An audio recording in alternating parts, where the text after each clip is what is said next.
محمد رسول اللہ اللہ کے رسول ہیں۔ پھر مسیلمہ کذاب نے کہا کہ آپ اس بات کی گواہی بھی دیتا ہے میں مسیلمہ کذاب بھی اللہ کے رسول ہوں۔ جناب والا توجہ کیجئے، عقیدہ ختم نبوت کی اہمیت دیکھیے، عقیدہ ختم نبوت کی عظمت دیکھیے۔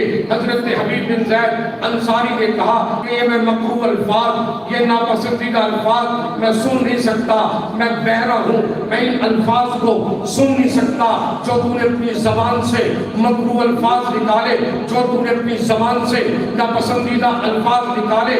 چنانچہ مسیلمہ کذاب کی بہت بڑی فوج تھی، وہ اپنے علاقے کا سربراہ تھا، اس نے کہا کہ حضرت حبیب بن زید رضی اللہ تعالیٰ عنہ جو عاشق رسول تھے، جو محافظ ختم نبوت تھے، جنہوں نے ختم نبوت کے لیے اپنی جان دے دی، جنہوں نے دفاع ختم نبوت کے لیے، مسیلمہ کذاب غصے میں جلال میں آ گیا۔